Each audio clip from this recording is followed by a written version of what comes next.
Radha Madhava Kunja Bihari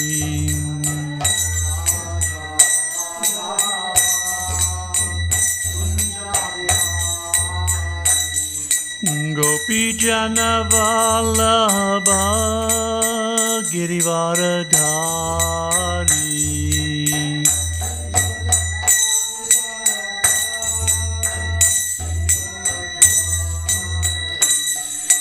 Gopi Jana Vallabha Girivaradhari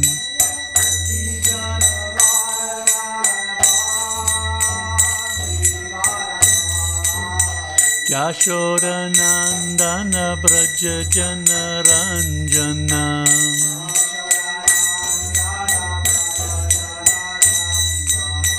Yashoda Nandana Braja Jana Ranjana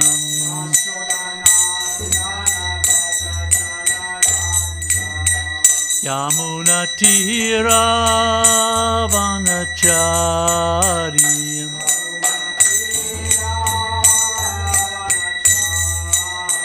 Yamuna Tira Vanachari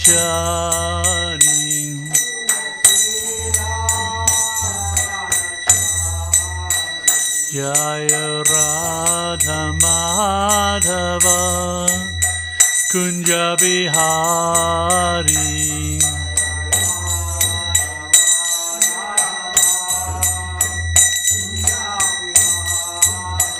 Jaya Radha Madhava Kunja Bihari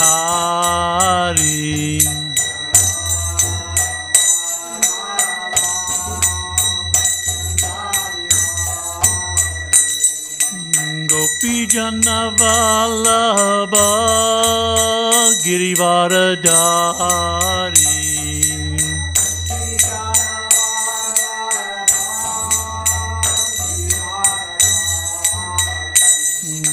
Gopi Jana Vallabha Girivaradhari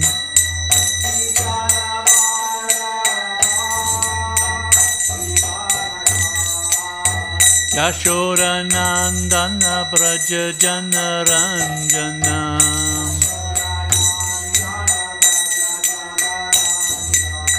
Yashoda Nandana Braja Jana Ranjana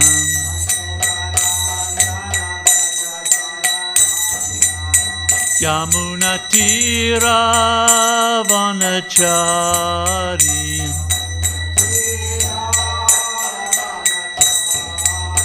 Yamuna Tira Vanachari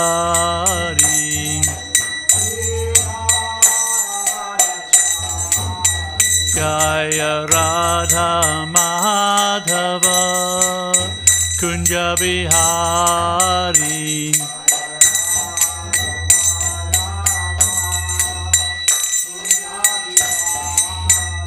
Jaya Radha Madhava Kunja Bihari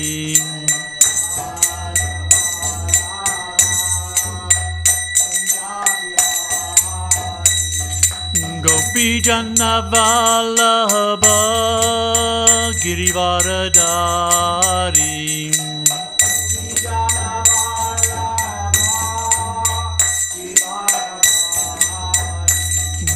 Gopi Jana Vallabha Girivaradhari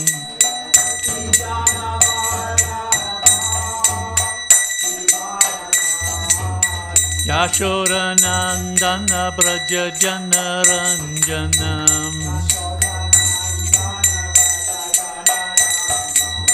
Yashoda Nandana Braja Jana Ranjana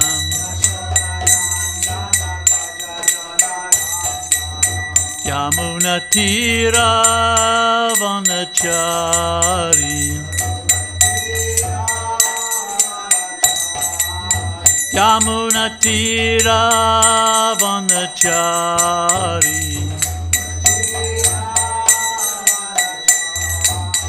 Jaya Radha Madhava Kunja Bihari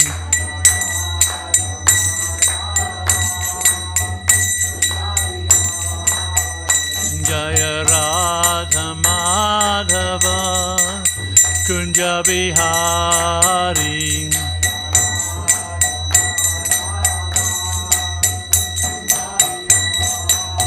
Jaya Prabhupada Jaya Prabhupada Jaya Prabhupada Jaya Prabhupada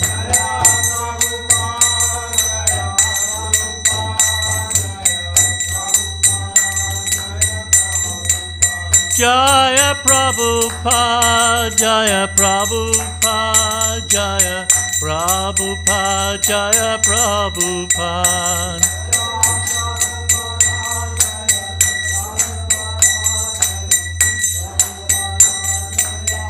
Nitai Gaur Haribo Haribo Haribo Haribo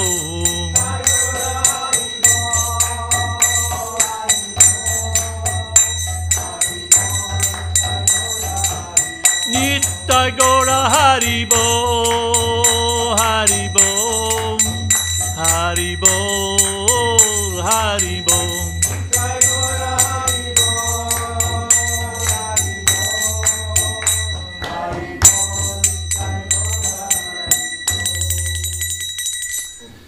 Srila Prabhupada ki jai, Vishnupad Paramahans Parvaraja Kacharya Ashtotara Sri Shrimad Divine Grace Abhay Charanaravind Bhaktivedanta Goswami Maharaj Srila Prabhupada ki jai, Grantharaj Srimad Bhagavatam ki jai, Gaura Premanandi. All glories to the assembled devotees. All glories to the assembled devotees. All glories to the assembled devotees.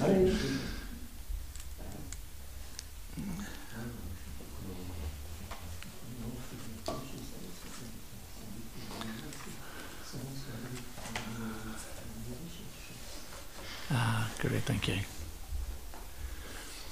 Hare Krishna.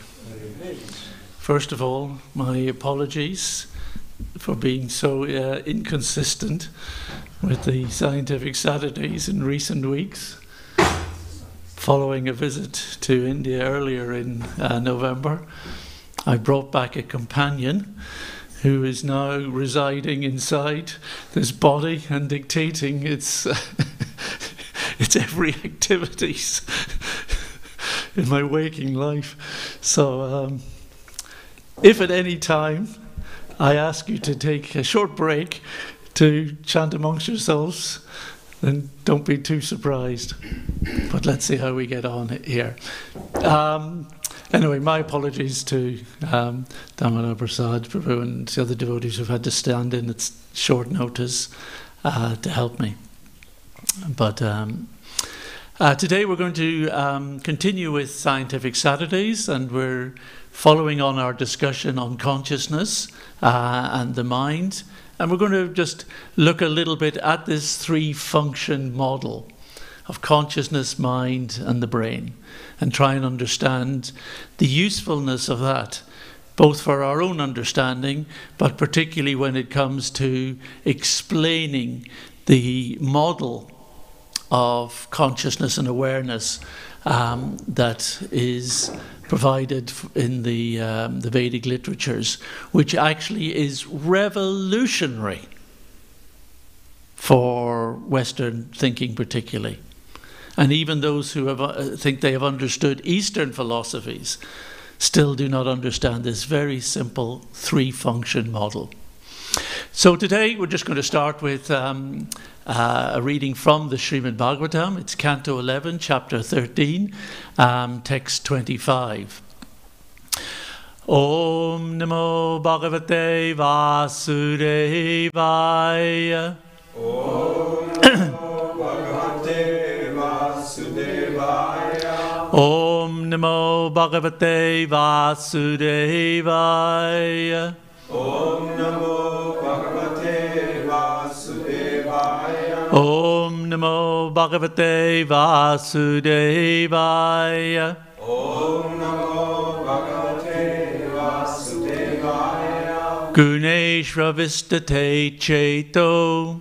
Guneshvavistate cheto. Guneshvavistate cheto. Guneshvavistate cheto. Gunashchetasicha praja. Gunashchetasicha praja. Gunashchetasicha praja. Gunashchetasicha praja. Jivasya deha ubayam. Jivasya deha ubayam. Jivasya deha ubayam. Jivasya deha ubayam. Gunashcheto mad atmana. Gunashcheto mad atmana. Gunashcheto mad atmana. Gunashcheto mad atmana. Guneshvavistate cheto. Guneshvavistate cheto. Gunashchetasicha praja. Gunashchetasicha praja. Jivasya deha ubayam. Jivasya deha ubayam. Gunashcheto mad atmana. Gunashcheto mad atmana. Guneshvavistate cheto. Guneshvavistate cheto. Gunashchetasicha praja. Gunashchetasicha praja. Jivasya deha ubayam. Jivasya deha ubayam. Gunashcheto mad atmana. Gunashcheto mad atmana. Guneshvavistate cheto. Guneshvavistate cheto. Gunashchetasicha praja. Gunashchetasicha praja. Jivasya deha ubayam. Jivasya deha ubayam. Gunashcheto madatmana. Gunashcheto madatmana. Guneshvavistate cheto. Guneshvavistate cheto. Gunashchetasicha praja. Gunashchetasicha praja. Jivasya deha ubayam. Jivasya deha ubayam. Gunashcheto mad atmana. Gunashcheto mad atmana. Guneshvavistate cheto. Gunashchetasicha praja. Jivasya deha ubayam. Gunashcheto madatmana. Ladies. Guneshvavistate cheto. Guneshvavistate cheto. Gunashchetasicha praja. Gunashchetasicha praja. Jivasya deha ubayam. Jivasya deha ubayam. Gunashcheto mad atmana.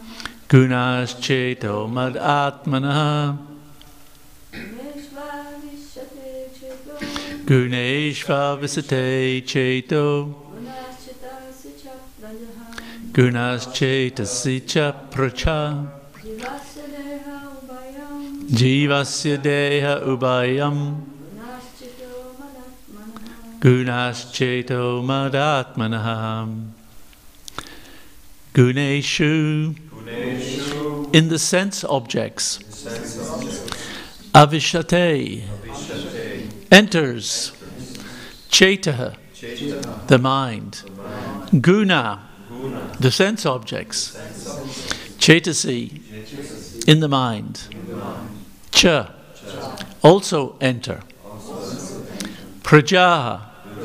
My dear sons. Jivasya. Of the living entity. Deha. The outward body existing as designation. Ubayam. Both of these. Guna. The sense objects. Chetaha. The mind. Mat atmanaha. Having me as the supreme soul. My dear sons, the mind has a natural proclivity to enter into the material sense objects. And similarly, the sense objects enter into the mind. But both this material mind and the sense objects are merely designations that cover the spirit soul, who is part and parcel of me. Please repeat. My dear sons, the mind has a natural proclivity to enter into the material sense objects. And similarly, the sense objects enter into the mind. But both this material mind and the sense objects are merely designations that cover the spirit soul, who is part and parcel of me. Purport by His Divine Grace, Srila Prabhupada. Lord Krishna, in the form of Hamsa avatar, on the pretext of finding contradictions in the simple inquiry of the sons of Brahma, who are you, is actually preparing to teach the sages perfect spiritual knowledge, but only after first rejecting two false concepts of life, namely that all living entities are the same in all respects, and that the living entity is identical with his outward or the subtle body. Lord Krishna now answers the difficult question that puzzled even Lord Brahma. According to Srila Vishwanath Chakravarti Thakur, the sons of Lord Brahma were thinking as follows: Our dear Lord, if it is indeed true that we are unintelligent, still your Lordship has stated that you are actually everything, because everything is the expansion of your potency. Therefore you are also the mind and the sense objects, which are the subject matter of our question. The material sense objects always enter into the functions of the mind, and similarly the mind always enters into the material sense objects. Thus it is proper that we inquire from your lordships about the process by which the sense objects will no longer enter the mind, and the mind will no longer enter the sense objects. Please be merciful and give us the answer. The Lord answers as follows: My dear sons, it is a fact that the mind enters into the material sense objects, and the sense objects into the mind. Thus, although the living entity is actually part and parcel of me, being as I am also eternally conscious, and although the eternal form of the living entity is spiritual, in conditioned life the living entity artificially imposes upon himself the mind and sense objects, which act as covering designations of the eternal soul. Since it is the natural function of the material mind and sense objects to mutually interact, how can you possibly endeavor to prevent such a mutual attraction? Since both the material mind and sense objects are useless, they both should be completely given up, and thus automatically you will be free from all material duality. That still ends the quote from the Lord. Srila Sridhar Swami points out that the symptoms of the material mind is the tendency to consider oneself to be the ultimate doer and enjoyer. Naturally, one with such a puffed up mentality is helplessly attracted by the sense objects. One who considers himself to be the doer and enjoyer will be irresistibly attracted to the means for attaining sense gratification and false prestige, namely exploitation of material objects. Above the material mind, however, is intelligence, which can perceive the existence of the eternal spirit soul. It is not possible to separate the material mind from the sense objects because they naturally exist together.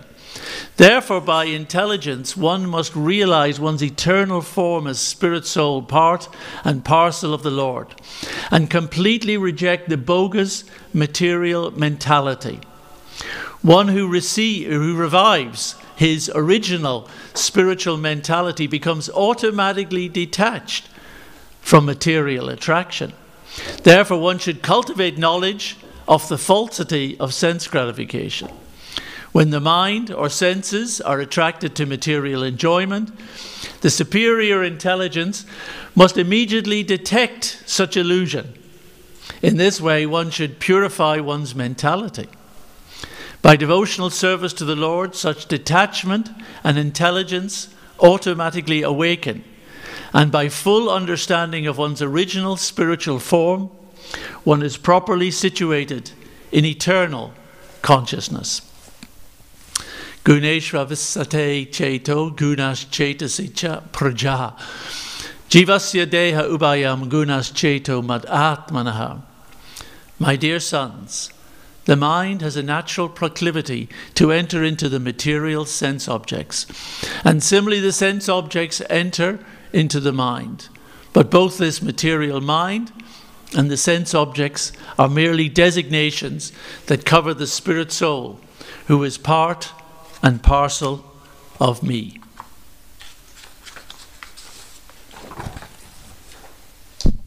Hare Krishna. Om Jnanatimarandasya Jnananjana Salakaya Chakshurunmalatam Yena Tasmai Shri Gurave Namaha. Quite a complex little verse this, about the mind and its natural proclivity, natural tendency to enter into the material sense objects.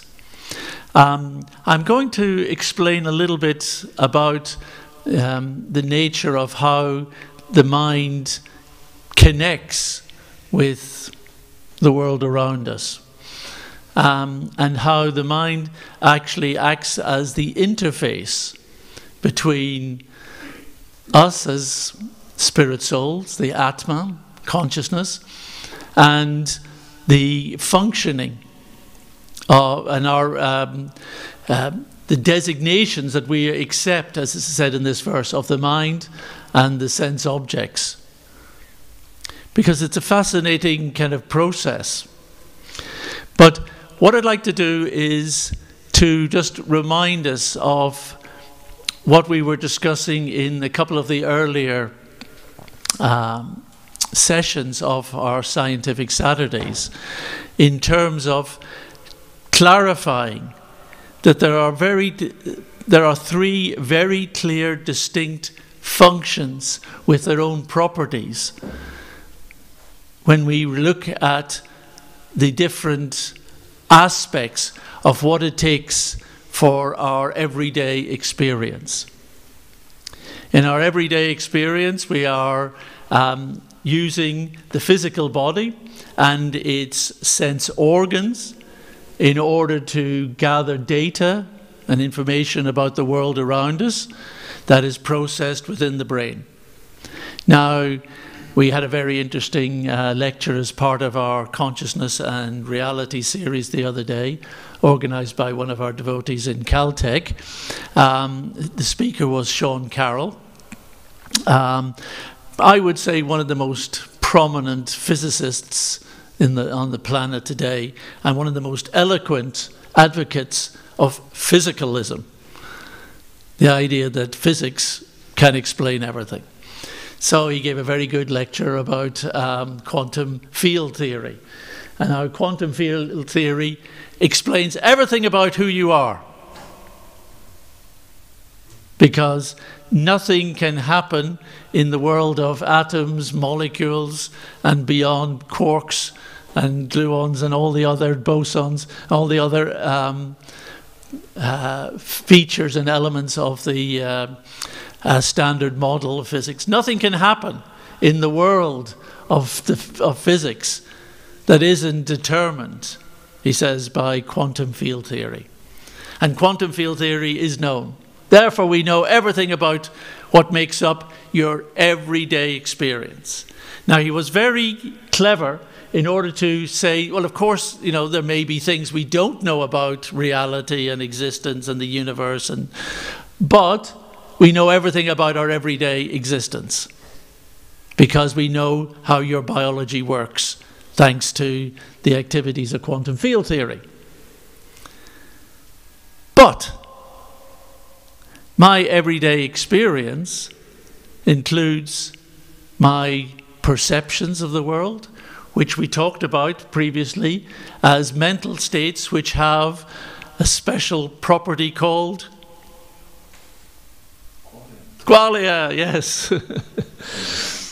And we talked about that therefore mental states of that which we actually experience about the world.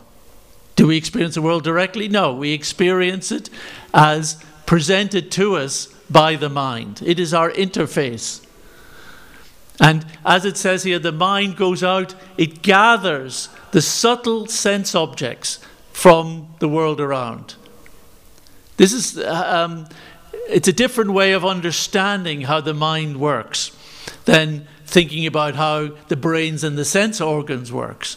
The mind operates by flowing from us through the apertures of our sense organs and picking up the subtle sense objects, the tan matras, that are inhered in every object and which define their observable properties. That's what the tan matras do. They define the observable properties that I will experience about everything in this world. They will define its shape, its colors, its texture, its hardness, its temperature, its the smell that I can derive from it, the taste of things. All these are tan matras, subtle sense objects, inhered in the physicality of the world and manifesting, therefore, as the Mahabhuta elements.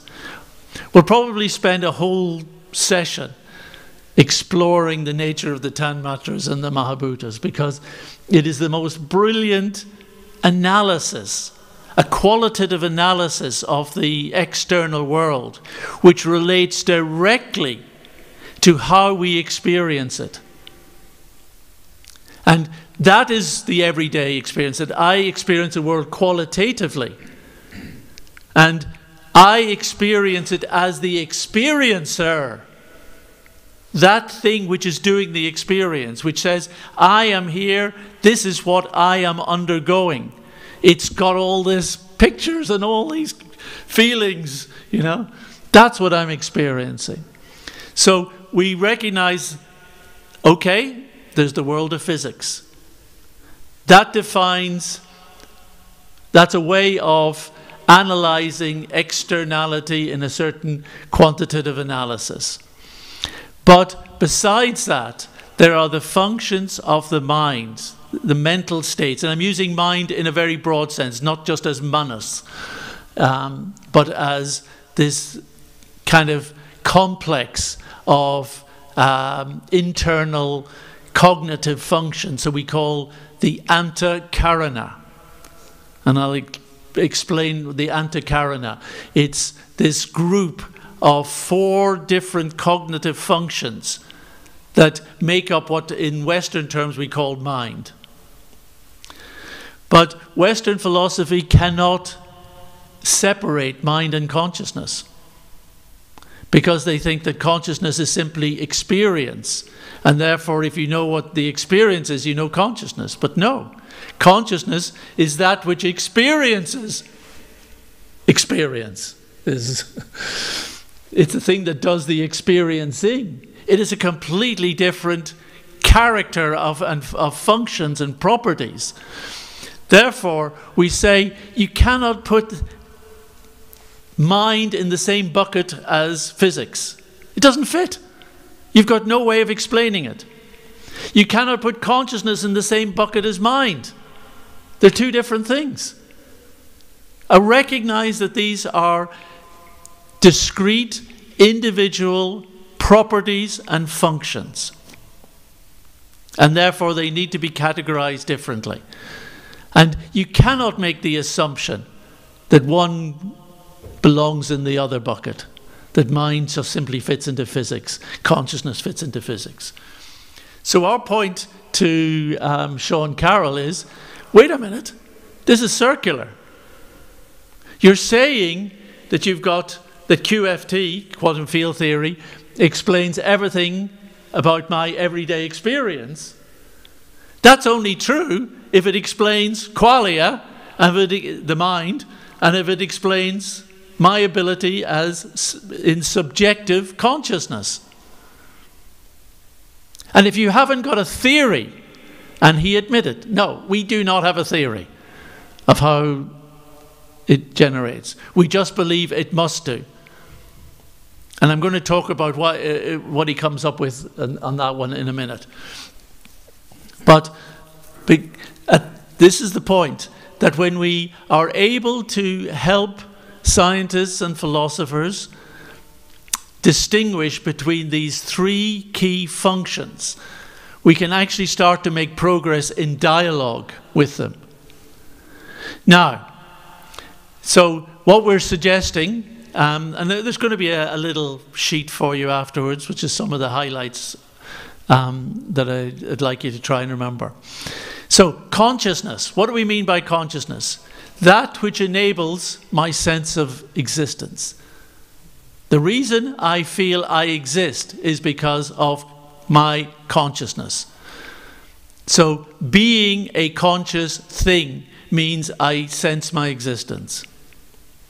And it gives me my first person experience of stuff. So I am the first person experiencer. That means it is I, me, who's doing the experiencing.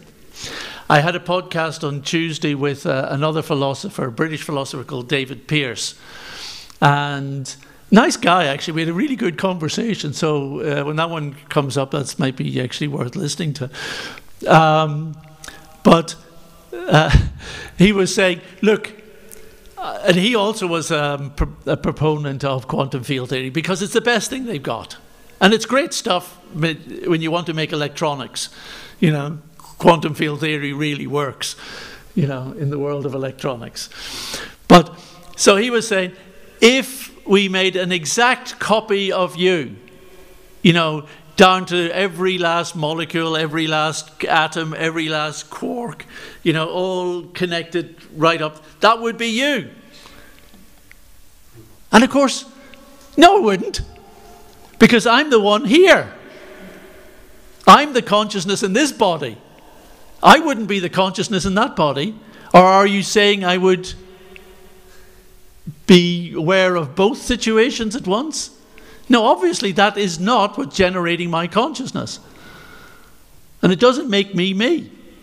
And it wouldn't be exactly me because we would be talking to one another. And I'd be saying, hey, Harry Ball, and they would be going back, yeah, how are you doing?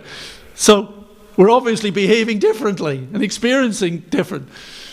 So this is the confusion that the materialist gets into, thanks to not understanding the very simple points that the Bhagavatam stresses again and again. We're not this body.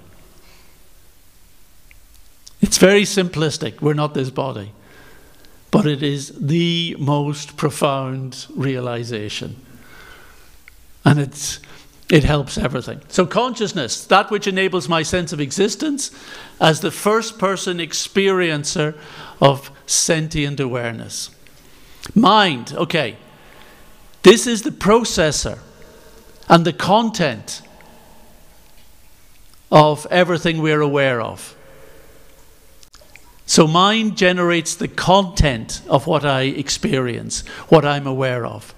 Think of it as the computer which is generating stuff on the screen that you're watching. You are the observer of what's on the screen. The screen is that interface from what is being generated, if you like, subliminally within the processor. It is chucking up pictures onto the screen.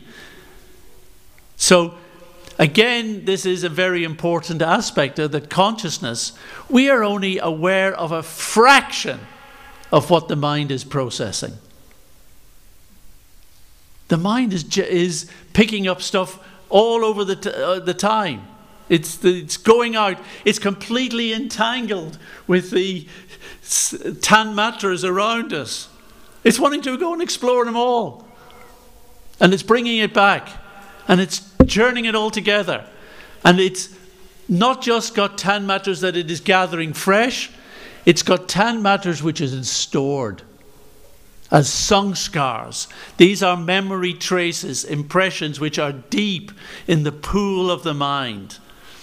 And the mind, as well as pulling something new in, it's, oh, I think that relates to this, and I think that brings in this, and I think this will kind of tie together as a nice idea. And maybe we can make a nice desire of it. And if we make a nice desire, I'll be able to go out and get more tan matras. Wow, this is what I'm there for. So the mind is generating desires in order to be able to go out and gather more stuff. That's why the mind is not always our friend. It is very actively got its own agenda, as explained in this verse. Its agenda is, it loves the tan matras. It loves just bringing them in. And the tan matras actually are incorporated into the mind, into the subtle body. That's how they're experienced. They're not just out there connecting with the Mahabhutas as inhered within them. They're actually gathered. And Prabhupada describes this using a verse in the Gita that usually has another context. But he says the mind, just as the air can pass over, say, flowers, roses, and it gathers the aroma from those roses, brings it back to your nose. So similarly, the mind is going out and it's just gathering those, the aromas, the tastes, the colors, the shapes, the rasa, gandha, rupa, all these. It's pulling it back into the mind. And then they take form within the mind. And that's why we experience things qualitatively. Because we're actually experiencing the gunas within, the guna defined properties of the tan matras within our mind. So the mind is the processor and content of our awareness. And physics, if we want to, because we're in dialogue with kind of Western thinking, we have to kind of consider how they look at physics and biology. But no problem whatsoever saying it's all generated by things happening in quantum field theory. But what defines what happens in quantum fields, that becomes the next big question for science, on physics and philosophy. What is actually defining the behavior of quantum field? That will be, we'll have a little chat on that another time. So, each of these functions, no one can deny that consciousness is real. Some people try, there are philosophies that do try, but they're generally not considered to be substantial. And they generally try and say, well, we're not saying it's completely not real, it's just not what you think it is, it's an illusion. But it takes real consciousness to have an illusion of consciousness. So ultimately consciousness must be real. And the mind, qualia, are real. Again, people will try and say, well, it's just the way you're experiencing quantum states. Maybe. But the qualities of what I'm experiencing are real. It's a real experience I'm having of the world. And can you connect the properties and functions of the quantum world with the properties that I'm experiencing? And the answer is no, they can't. They are distinct, they are real and implausible to deny. So, and it is very clear that I am conscious of qualia, and qualia relate to the external world. So, they naturally interact. There is a natural interaction with them. There's a sharing of awareness and knowledge and information. Whatever is out there, I am picking up on aspects of it, otherwise we wouldn't be able to operate. So I'm definitely gaining knowledge from the outside world into my mind, and me as the conscious entity am aware of what's going on in my mind. Therefore, that's a sharing of information. That one would be important in a minute. We mentioned to Sean Carroll no theory. He said, nope, we haven't got a theory. I haven't got any theories. You know, he still believes that consciousness is an emergent property. And this leads us to very important. In any discussion with anyone who has a physicalist, materialist idea of consciousness, you only need to know that there are 4 techniques that that person has to use. Okay? Whatever is the theory on consciousness, it will be utilizing one or maybe several of these techniques. Sometimes they're used in combination. So all you have to do is to recognize which technique this person is using, and their theory is defeated. Would you like to know the 4 things? The first is to diminish what they're talking about in consciousness. To talk about consciousness as anything other than subjective, qualitative experience.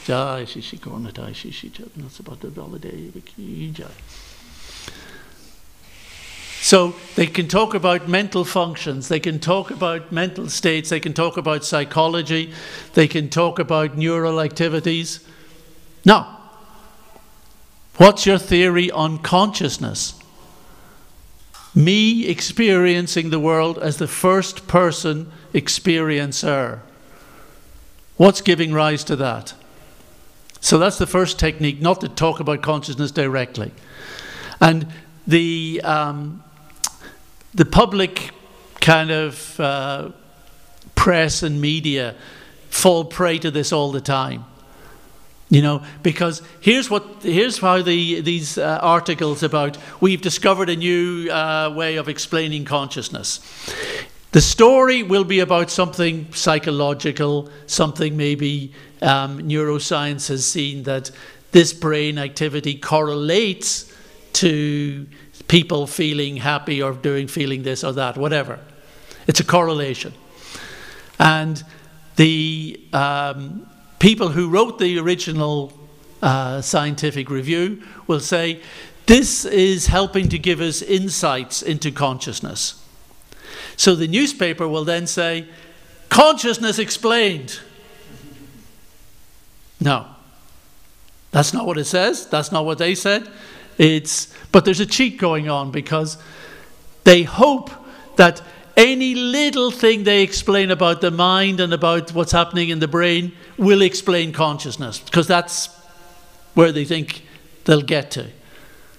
But it is ignoring consciousness. It is so diminishing and ignoring it. Or they deny that consciousness exists and say we don't have to explain real consciousness because it's not what you think it is. But that's not an explanation. The most famous person who does this is Daniel Dennett, who wrote a book called Consciousness Explained. And even his fellow academics say, no, I think that was consciousness explained away rather than explained, you know. So denying is a tactic, but fortunately not one that even finds favor amongst the academics. So the most common one is to conjure. Magically, this physical thing, this biological system of the body and the brain produces consciousness as an emergent property. Emergent property. In the same way as maybe water and its wetness. Wetness is an emergent property of the structure of the water molecule and the way it can flow together. So it creates a sense of, and because it's what's the word? it kind of almost, water likes to stick to things, then it kind of has this feeling of wetness. So they say, well, we've explained wetness by water molecules. We'll explain the emergent theory, the emergent idea of consciousness from the physics. We will. We'll definitely get there. But this really puts them, so this is conjuring that consciousness isn't simply an emergent property, and it also brings in the fourth one, promise. We don't know now, but we will. It will be explained. So we will explain it as an emergent property. But have you any theory at the moment as to even how that is possible? No. And anyone looking at quantum field theory in this light sees there is nothing in any of the physics that we have ever talked about as human beings that comes anywhere near to reaching or explaining or accounting for the properties of qualia or of consciousness itself. So 4 approaches: diminish, deny, conjure, and promise. Now, there are a few kind of simple challenges that people will make when you talk about consciousness.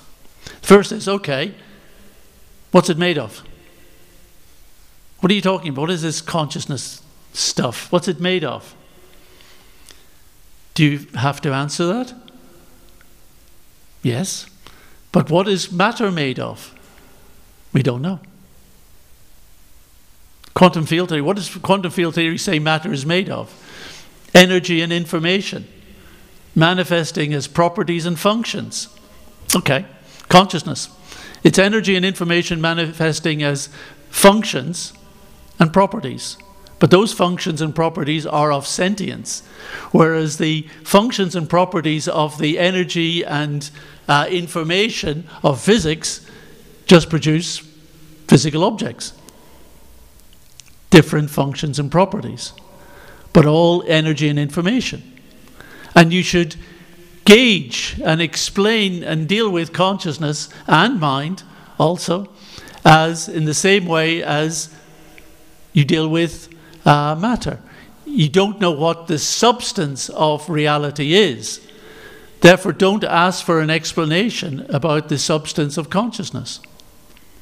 Now, of course, we like to explain that there is the material energy and there's the spiritual energy. And, you know, that's a very important distinction and very useful in explaining why there are these different types of functions and properties. But for the poor physicalists, you see, they get all sorts of hung up that why are you bringing in something new? We're not bringing in something new. You've already got diverse functions. That's not our fault. The diverse functions exist. And it's the business of the scientific mind and the philosophical mind to understand why those differences exist and how they relate together. And it is the antithesis of science to artificially lump them all together without any justification. That is not the way science and philosophy should progress. So, another philosophy that is becoming very popular these days is idealism. This is the understanding that since we only experience everything as the qualitative experiences of our mind, therefore, how do we know if there is an external world beyond the mind? Now, Vaishnava philosophy says that there is, and gives a very good account of how the mind connects with that external world, and explains that the reason that we have the type of experiences that we have, both for ourselves and shared with other conscious entities, is because we are commonly experiencing the world around us. That there is a real world out there, and that each of us get to experience it. But we experience it slightly differently from each other. Therefore, it has that aspect of subjectivity, that I'm experiencing it from the view, the way my mind gathers information and how that my mind presents things to me. And that may be different. We may encounter the same object in the outside world, but have a very different both qualitative experience of it and emotional experience of it. A simple example is, two persons might see a dog walking towards them. One of them has very happy memories in his mind of patting dogs and playing with them, and think, oh, that's cute, nice little kind of creature coming up, because that's how the mind is pulling on its sanskars. It's seeing the image of the dog, and it is linking it to many happy activities of the past. Whereas someone else may have had a nasty experience, bitten by that breed of dog, perhaps, and therefore sees the same object, but the sanskars that the mind is pulling up are different, and therefore the whole experience that that person is undergoing becomes very different. That's the way the mind is actually controlling our whole experience. And basically the mind is so brilliant, it is artificial consciousness. AI is not artificial consciousness. It is trying to be artificial intelligence. It is trying to mimic the processes of the mind. But the mind itself, mana, buddhi, ahankara, chitta, this group is artificial consciousness. It absolutely replicates the nature of the way the pure spirit soul experiences in the spiritual world. It replicates that so brilliantly that when the Atma is in contact with the mind, we go, yeah, tell us everything. I'm willing to accept your version of whatever's going on as the all in all. I don't need to know anything more. It's like being just completely hooked on your computer, on that screen. You never look around, you never step away. You're just, the only thing I want is what that screen will give me. That is the spirit soul's unfortunate position, that we only take on exactly what the mind is trying to kind of give us. However, so we are not idealists. We understand that there is a real world. We experience it subjectively, but there is an actual real world out there. Are we dualists? Now, we often preach very strongly, you're not this body. There's the physical body, there's the spirit soul. Two different things. That's dualism. That's very strong dualism. Dualist theory is, I often hesitate when, in discussions with philosophers, that they say, oh, you're giving a dualist position. First, I'm giving a diversified view of the different functions. But do I believe that they are completely different ontologies? Because that's the challenge. Ontology is the nature of reality, or it's the study of the nature of reality. What is a stuff made of? What is its substance? And the basic point that philosophy works on is that there can really only be one ontology. There can only be one thing that unites everything that relates together. That if mind, consciousness, the world interact and relate, they must be of the same ontology. And we agree. That's exactly our understanding. Sarva Kalvidam Brahma. That everything is of the one ontology, Brahma. Brahman, spirit.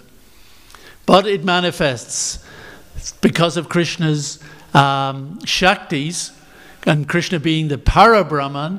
So through Krishna's Shaktis, there can be Parasya Shaktir Vividaiva Shruyate. There can be all these vivida, these distinctions and differences and varieties of manifestations from Krishna.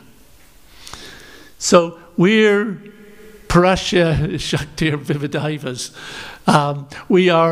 We believe in the diversity of the functions and properties of everything that exists, but all contained within the unity of Krishna as the Para-Brahman and Krishna and his Shaktis.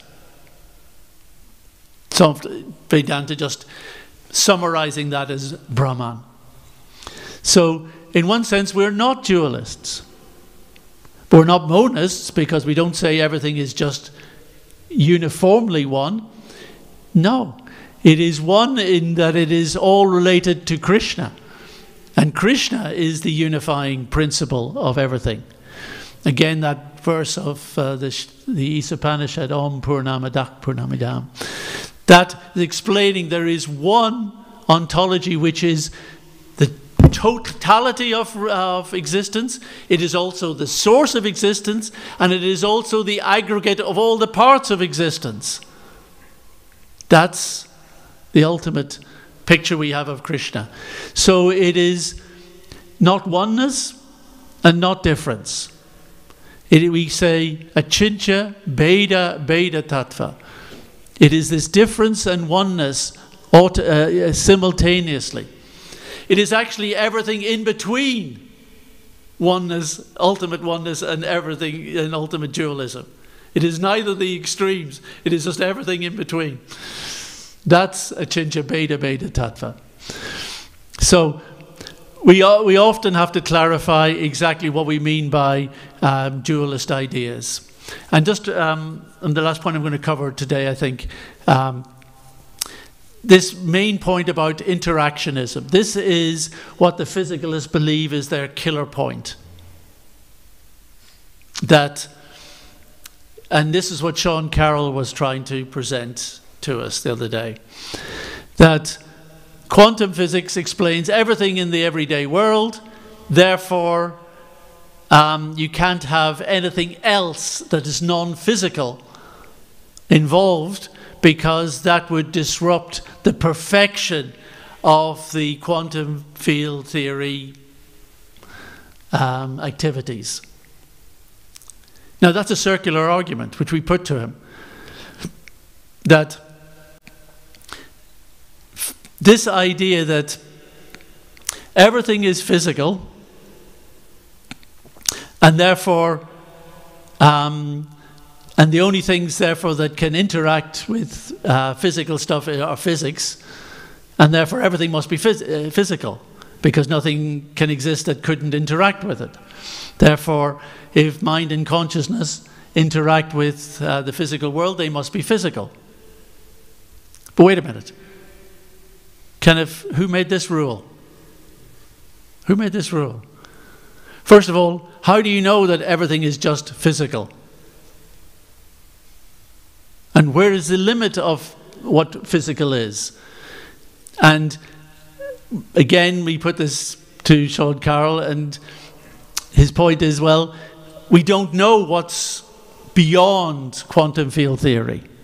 Maybe it's string theory, what's called M or membrane theory.